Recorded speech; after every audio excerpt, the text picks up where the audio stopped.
11.2 first topic आपको जो पढ़ना है, equation of a line through a given point and parallel to a given vector B. मतलब आपको एक लाइन का इक्वेशन लिखना है, एक पॉइंट आपको गिवन होगा कि वो जो लाइन है वो किस पॉइंट से पास कर रही है, और वो जो लाइन होगी वो एक गिवन वेक्टर बी के क्या होगी, पैरेलल होगी। तो देखो जैसे यहाँ पे ये 3 डायमेंशनल जो ये है, ठीक है ना, X axis, Y axis and Z axis. तो यहाँ से सपोज ये जो लाइन है आर, जिसको हम क्या बोलते हैं, पोजीशन वेक्टर। क्या बोलते हैं, पोजीशन वेक्टर। कोई एक लाइन है जो सपोज एक पॉइंट, यहाँ पे एक पॉइंट ए ले लेते हैं, इससे वो पास कर रही है, ठीक है। तो एक पॉइंट तो ये हो गया जिससे वो लाइन पास हो रही है, और ये जो लाइन है वो पैरेलल है एक गिवन वेक्टर के। अब लाइन कैसे बनेगी, जो पोजीशन वेक्टर को इस पॉइंट से ज्वाइन करते हुए एक लाइन होगी, इसके पैरेलल एक और जो है वेक्टर है, जो है बी, जो क्या है, बी है। देखो एक पॉइंट से लाइन पास कर रही है, और ये जो लाइन है वो एक गिवन वेक्टर के क्या है, पैरेलल है, ठीक है। ये पॉइंट ए है, पॉइंट ए के जो कोऑर्डिनेट्स होते हैं वो अपना वही x1, y1 और z1 होते हैं, ठीक है। और ये जो वेक्टर बी है, अगर इसके आपको कोई कोऑर्डिनेट दिए हैं तो ध्यान रखिएगा कि वो आपका डायरेक्शन रेशियोस हैं। वो क्या है, डायरेक्शन रेशियोस। देखो इस चीज़ को अगर समझ जाएंगे तो अपने 4-5 क्वेश्चन अभी इजीली आसानी से बन जाएंगे। ये होता है उस लाइन का वेक्टर फॉर्म, और ये होता है उसी लाइन का कार्टेशियन फॉर्म, ठीक है। जब ए वेक्टर की बात करेंगे तो जैसे मान लीजिए ये पॉइंट दिया है स्टूडेंट, मान लीजिए इसमें दिया हुआ है 3, 4 और 5, ठीक है स्टूडेंट। इसको अगर आपको वेक्टर फॉर्म में लिखना है तो आप इसको लिखेंगे 3i + 4j + 5k। क्लियर है ये? थोड़ा मोड़ा 11th में फिजिक्स में कुछ आइडिया होगा आप लोगों को। तो वेक्टर फॉर्म में जब इसको रिप्रेजेंट करोगे ना, तो जैसे ए वेक्टर यहाँ अगर पुट करना होगा तो ये पॉइंट अगर आपको दिया है तो आप वहाँ पे 3i + 4j + 5k पुट करोगे। लेकिन जब कार्टेशियन फॉर्म में जब पुट करना होगा तो सीधा उसकी न्यूमेरिकल वैल्यू आप यहाँ पुट करेंगे। x1 की वैल्यू 3, y1 की वैल्यू 4, z1 की वैल्यू 5, ठीक है। और आपको एक गिवन वेक्टर रहेगा, पैरेलल वेक्टर। तो जो वेक्टर रहेगा पैरेलल गिवन वेक्टर, वो तो वेक्टर फॉर्म में ही रहेगा, जैसे मान लो लिखा गया 2i - 4j + 5k, मान लो ऐसा करके दिया आपको, ठीक है। तो वेक्टर फॉर्म में जब उसकी वैल्यू रखोगे तो आप उसको डायरेक्ट वेक्टर फॉर्म में ही रखोगे, कोई दिक्कत वाली बात नहीं होगी।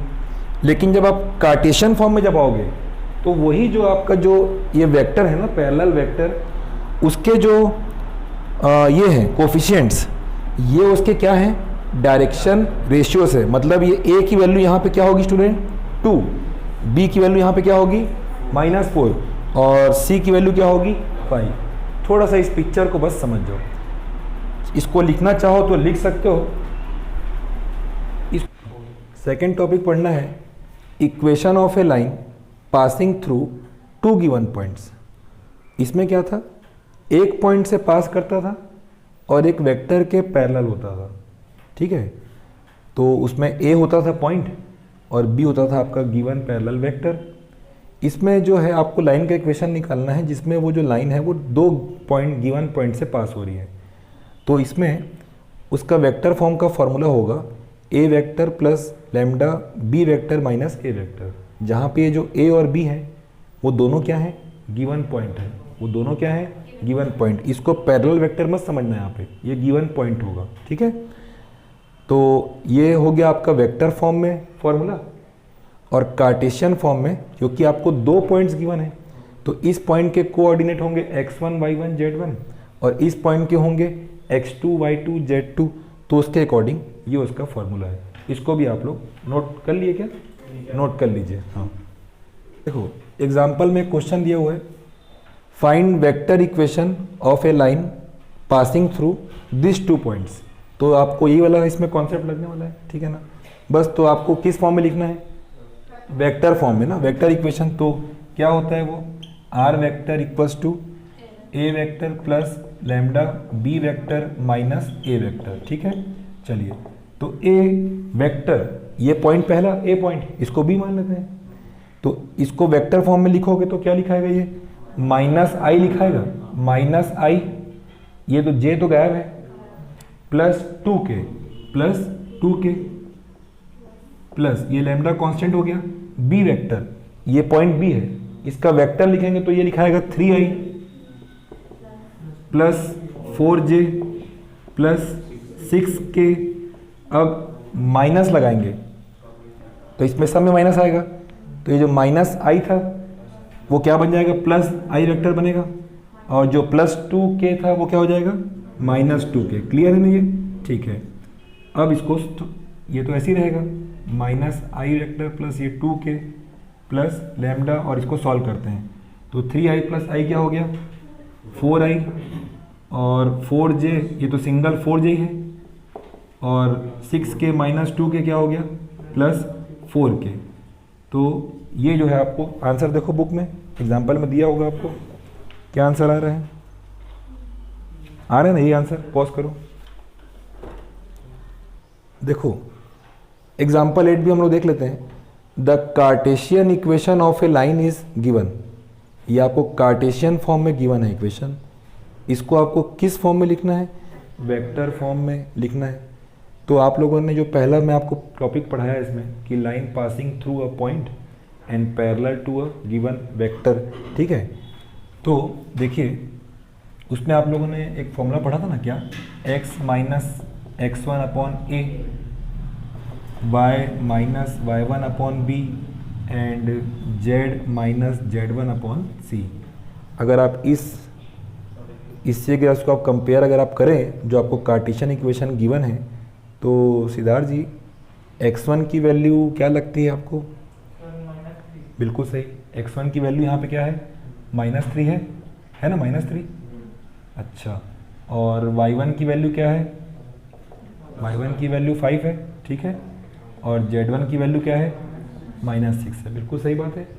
और आपका a की वैल्यू क्या है, a की वैल्यू देखो कंपेयर करते जाओ सीधा सीधा, a की वैल्यू 2, b की वैल्यू 4 और c की वैल्यू 2, ठीक है। ये तो है आपका कार्टेशियन फॉर्म का इक्वेशन, और आपने लिखा था उसमें वेक्टर फॉर्म का क्या था, R vector equals to A vector plus lambda constant और ये बी वेक्टर, यही आपने लिखा था। इस फॉर्म में इसको लिखेंगे आप।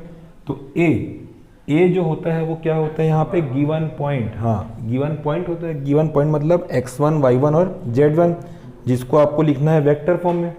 तो इसको लिखोगे -3i, क्या लिखोगे, -3i plus 5j minus 6k plus ये लैम्डा कांस्टेंट हो गया। बी जो है रेशियो है, और ये आपके डायरेक्शन रेशियोस ही तो हैं।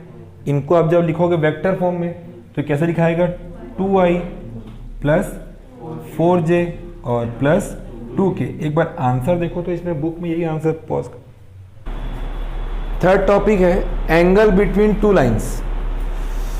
अगर आपको दो लाइंस गिवन हो, उसके बीच एंगल बन रहा हो थीटा, तो कॉस थीटा जो होगा वो होगा, ये आपका पॉजिटिव वैल्यू लाएगा, इसको लगाया गया है magnitude, a1 a2 plus b1 b2 plus c1 c2, और ये फॉर्मूला आपको लिखा हुआ है, इसका स्क्वायर इनटू में इसका स्क्वायर।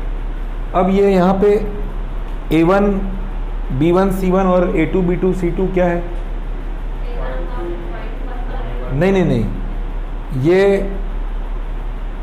आपके जो है ना वो डायरेक्शन रेशियो से, क्या है वो, डायरेक्शन रेशियो से वो, इसको लिख लेना। पॉज करो मैं, ठीक है। ये ध्यान रखेंगे इस फॉर्मूले में जो ये a1 a2 b1 b2 c1 c2 है, ये क्या है, डायरेक्शन रेशियो से। क्या ये डायरेक्शन रेशियो से, ठीक है। तो ये तो आपका हो गया कौन से फॉर्म में, कार्टेशियन फॉर्म में। अब अगर वो दो लाइंस जिनके बीच एंगल थीटा बन रहा है, वो दो लाइंस अगर म्यूचुअली परपेंडिकुलर हो, इट मीन्स कि उनके बीच का एंगल कितना डिग्री हो, 90। तो जैसे ही आप थीटा की वैल्यू यहाँ 90 डालेंगे तो cos 90 की वैल्यू क्या होती है, 0। तो ये पूरा का पूरा जो टर्म है वो 0 से इंटू होगा, तो a1 a2 plus b1 b2 plus c1 c2 की वैल्यू क्या होगी, 0। तो जब ऐसा केस मिलेगा तो आपको पता चल जाएगा कि बोथ जो दो लाइन है वो क्या है, एक दूसरे के ऊपर परपेंडिकुलर है। और if two lines are parallel, तो उसके लिए ध्यान रखिएगा, ये शायद मैं 11.1 में भी कल यूज़ किया था कि a1 by a2 equals to b1 by b2 equals to c1 by c2। ये a1 a2 सब क्या है, ये डायरेक्शन रेशियोज है। क्या है ये, डायरेक्शन रेशियोज। जब क्वेश्चन करेंगे तो समझ में आएगा अच्छे से। और वेक्टर फॉर्म में अगर आपको दो लाइन के इक्वेशन अगर लिख के दिए हों, वेक्टर फॉर्म में आपको इक्वेशन कैसे लिख के देता है, R vector equals to A vector जो भी होगा प्लस ये लैम्डा बी वेक्टर, राइट है। और दूसरी लाइन भी होगी, उसका भी इक्वेशन होगा ना, तो इसको a1 इसको b1 मान लेते हैं, उसका वेक्टर फॉर्म होगा a2 प्लस लैम्डा b2, ठीक है ना। तो वेक्टर फॉर्म में अगर आपको लाइन का इक्वेशन गिवन हो और आपको उसके बीच एंगल निकालना हो तो उसका फॉर्मूला है cos theta equals to b1 vector dot b2 vector. यहाँ पे जो दिया होगा वो और यहाँ जो लिखा होगा वो, उन दोनों का डॉट प्रोडक्ट करेंगे, अपॉन में उनका मैग्नीट्यूड है। ये जो मैग्नीट्यूड होता है इसका मतलब वो ऐसा करके जो भी लिखा रहता है उसके सबका स्क्वायर हो जाता है, ये होता है मैग्नीट्यूड का मतलब। जैसे मान लो ये अगर वेक्टर बी की वैल्यू कुछ ऐसी है सपोज, तो इसका जब आप निकालोगे मैग्नीट्यूड तो इसका स्क्वायर होते जाएगा, लाइक 2 का स्क्वायर 4, इसका 9, इसका 16 और इसके इनटू में फिर इसका, ये जो है वो होगा मैग्नीट्यूड। ठीक है, अभी पॉज करो।